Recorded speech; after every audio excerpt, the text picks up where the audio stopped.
పుస్తకంలో ఏం రాస్తారు అంటే వర్మ గురించి రాసారా? కాదు, వర్మ గురించి రాయాలి. నా గురించి మొత్తం రాసుకుని నా పేరున్న చోట వర్మ పేరు పెట్టాను. That's the answer. అతను లిబరేషన్లో నుంచి ఇవన్నీ చేస్తున్నాడు. సో నా పాయింట్ ఆఫ్ వ్యూలో వర్మ ఒక లిబరేటెడ్ సోల్. అది ఆయన ఒప్పుకోకపోవచ్చు, రేపే నా మీద లీగల్ కేసు వేయచ్చు. I don't mind, I like that. So Varma celebrity అని రాయాలి. వర్మ ఒక interesting person, the beautiful being అని రాశాను. The first hand written book in the world. And book పేరు మీ అందరికీ ఇప్పుడు తెలుసు, ద బ్లూ బుక్. ఇది నా 5వ పుస్తకం. ఎందుకంటే చాలా ఈజీ చేతిరాత రాయడం అనేది. ఎవరైనా రాయొచ్చు, ఎవరైనా గీయొచ్చు. సో ఇప్పుడు ఈ పుస్తకం ఏదైతుందో అది గొప్ప పుస్తకం కాదు, కొత్త పుస్తకం.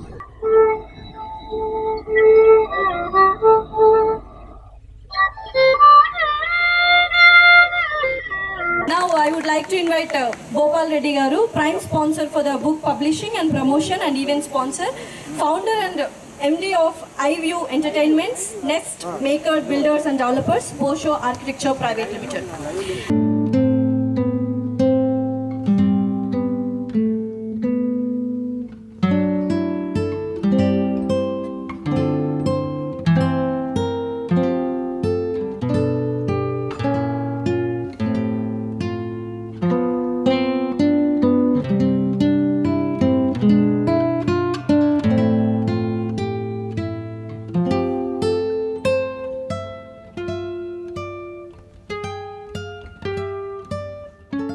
ఈ పుస్తకం రాయడానికి పరోక్షంగా రామోయిజం సిరీస్ కూడా ఒక కారణం అయిందని చెప్పారు కాంతిరీసా గారు.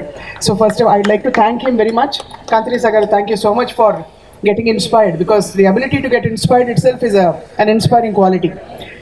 But I keep telling him that's the first thing I learned in Ramoism, because నువ్వుగా ఉండగలిగితేనే you can contribute or you can actually have a joyful life. ఇంకోళ్ళ మారే ప్రయత్నం చేస్తే అది ఎవరికి వర్తించదు, ఎవరికి ఎటువంటి మేలు చేయదని చెప్పి. So that's the first thing I learn from రామోయిజం. శ్రీ పెనకల భరణి గారు నాకు కొన్ని రోజుల క్రితం ఫోన్ చేసి, కాంతిరీసా అని ఒక సౌండ్ ఆర్టిస్టు ప్లస్ మంచి మ్యూజిషియన్ అండ్ రైటరు ఒక బుక్ రాశారు. ఆ బుక్ చూస్తే నువ్వు అసూయపడతావు, అది రామ్ గోపాల్ వర్మ గారి మీద అని అన్నారు. బట్ నేను అసూయపడ్డా, చాలా ఆనందపడ్డా. ఎందుకంటే శ్రీరాముడి గురించి ఎక్కడ కీర్తన జరిగినా ఆంజనేయ స్వామి ఆనందపడతాడు తప్ప అసూయపడ్డాడు. కనపడతాడు.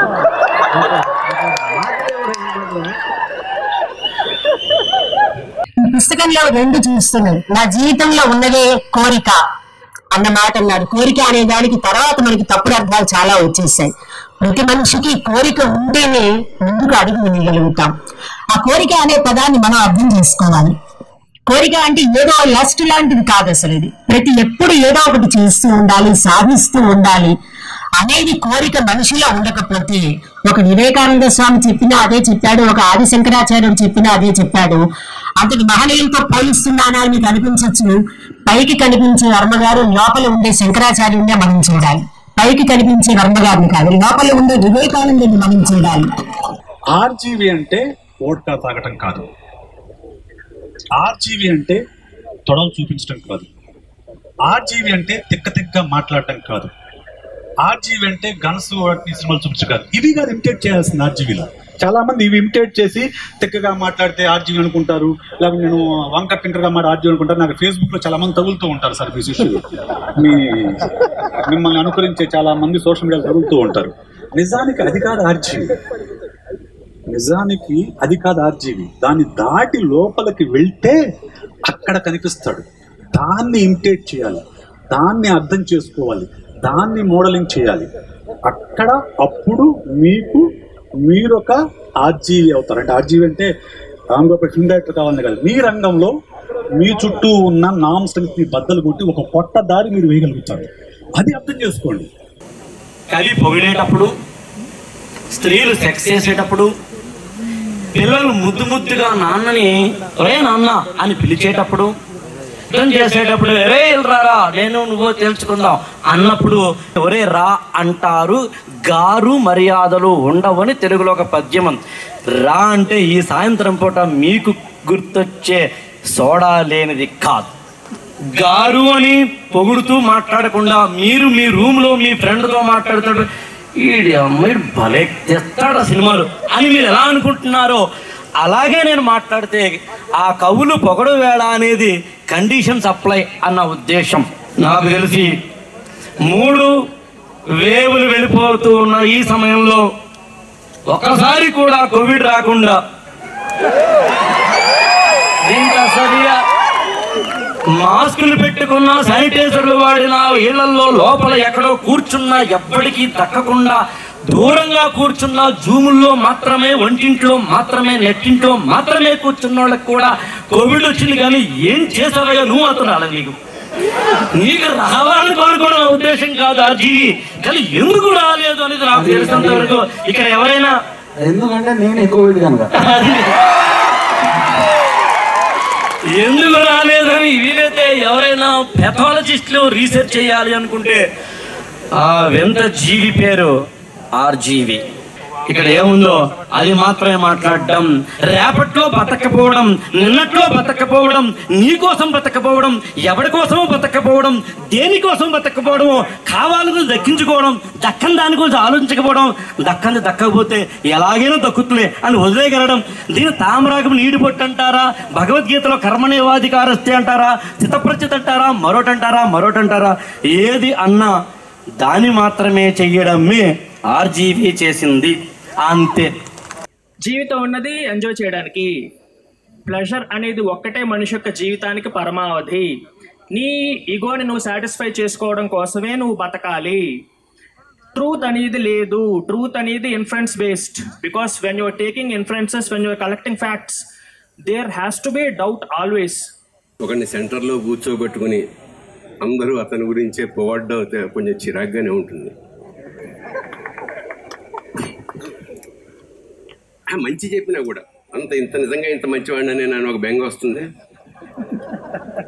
తనలో తను నేను కాదు కదా అని సత్యం తెలుస్తుంటుంది. అది తమాషాగా ఉంటుంది. ఇందాక మా శిరాశ్రీతో మాట్లాడుతూ ఇంత వైభారం, ఇంత వైభవంగా జరగాలంటే దీని వెనకాల ఒక శక్తి ఉండాలి. అది మా భూపాల్ లాంటి వాడు సంకల్పించడం బట్టి ఇవాళ ఇంత అద్భుతంగా ఒక వేదిక, ఒక సాహితీ వేదిక. ఆశ్చర్యకరంగా అతను నేను సినిమా వాడివైనా కూడా ఇది లిటరేచర్కి సంబంధించి ఒక పుస్తకం, ఫిలాసఫీకి సంబంధించిన విషయం. రామ్ గోపాల్ వర్మ ఒక అల్టిమేట్ ఎనర్జీ. రామ్ గోపాల్ వర్మ ఒక పదబంధ ప్రహేళిక. రామ్ గోపాల్ వర్మ మాట మీద నిలబడని హరిశ్చంద్రుడు. రామ్ గోపాల్ వర్మ ఎంతమందినో ప్రేమించే రామచంద్రుడు. రామ్ గోపాల్ వర్మ చిత్రమైన చిత్రాల ఫ్యాక్టరీ. రామ్ గోపాల్ వర్మ ఎవడికి అర్థం కాని విచిత్రమైన మిస్టరీ. రామ్ గోపాల్ వర్మ ఒక అబ్స్ట్రాక్ట్ పోయిటరీ. రామ్ గోపాల్ వర్మ ఒక ఇండియన్ సినిమాకి డాక్యుమెంటరీ. రామ్ గోపాల్ వర్మ ఒక శివుడు, ఒక దయ్యం, ఒక చరిత్ర. That's all. నేను టీచర్స్ నుంచి చేయలేదు. ఎందుకంటే కాదు నేను 5th స్టాండర్డ్ లో I realise education system is completely fucked. ఆ రోజు నుంచి నేను అది విద్యా వ్యవస్థ గురించి పట్టించుకోవడం మానేశాను. నేను క్లాస్ రూమ్కి వెళ్ళకుండా సినిమాలు చూసేవాడిని. అందుకని ఇంకొకళ్ళకి హెల్ప్ చేయటానికి, ఇంకో అంటే వాళ్ళకి హెల్ప్ చేసుకోలేను, ఎవ్వరు హెల్ప్ చేయలేరు. Simple thing. Sir, let's move on. Yeah. So anyway, but I got the point. We'll talk something else. So నేను ఇప్పుడు హార్ష్గా మాట్లాడింది ఎందుకంటే సటిల్గా చెప్పి లేకపోతే ఒక మంచిగా చెప్పడం అనేది I don't think anybody listens. ఎందుకంటే ఇప్పుడు లెక్చర్ అని ఎప్పుడు అంటారు, లెక్చర్ ఇవ్వకు అంటే అదే అర్థమైపోయింది కదా లెక్చర్ ఎవడో ఏంటని. Which means majority of the time మనం స్కూల్ కాలేజ్లో టైం వేస్ట్ చేస్తాం. And it is more relevant on today's times. Anyway, pointing అది పక్కన పెట్టేసి డార్క్నెస్ని ఇగ్నోరెన్స్ తోటి కంపేర్ చేసి నాలెడ్జ్ లైట్తో కంపేర్ చేసిన ఆస్పెక్ట్లో philosopher Nietzsche said, "Ah, that ever dark and nightly, how I would suck at the breasts of light on it." అంటే ఒక చంటి పిల్లడు పాలని ఎంత ఆత్రంగా తాగుతాడో నేను జీవితాన్ని అంత తీవ్రంగా ఆస్వాదిస్తాను. I love every moment of my life.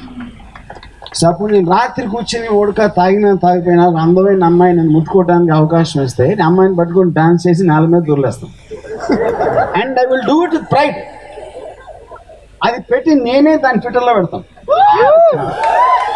So ఇప్పుడు ఎవరెవరైతే చూసి బయట ఈ పిచ్చి చేష్టలు చేస్తున్నాడు, విరి చేష్టలు చేస్తాడు, ఇవన్నీ అనేవాడు, వాళ్ళు ఆ టైంలో ఇంట్లో ఒకే భార్య ఒకే పిల్లతో ఉంటారు జీవితాంతం. ఆ టైం నిద్రపోతూ ఉంటారు, నేనేమో ఆ టైంలో స్వర్గ సుఖాలు అనుభవిస్తూ ఉంటాను. సో నేను దేవుణ్ణి నమ్మకపోవటానికి మెయిన్ రీజన్ ఏంటంటే, దేవుణ్ణి నమ్మితే కొన్ని ప్రాక్టికల్ ప్రాబ్లమ్స్ వస్తాయి. ఇప్పుడు ఏదైతే వీళ్ళు పాపాలు అంటున్నారో, ఇది చేయొద్దు, అది చేస్తే ఇది అవుతుంది, పాపం పుణ్యం అని చెప్తారు కదా.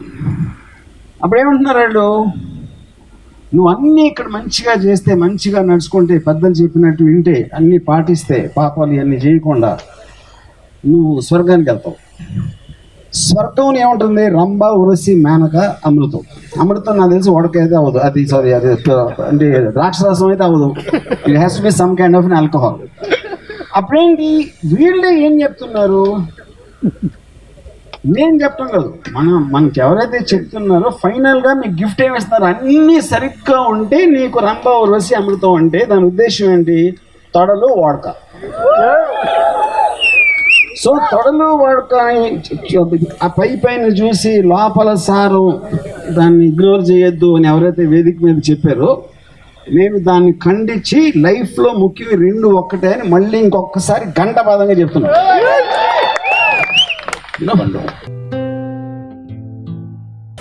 Good evening one and all. దాదాపు 3 గంటల సమయాన్ని మీ జీవితంలో ఈ కార్యక్రమానికి హెచ్చించి ఇక్కడికి వచ్చి ఈ ప్రోగ్రామ్ని సక్సెస్ఫుల్ చేసినందుకు మీ అందరికీ కృతజ్ఞతలు. Thank you.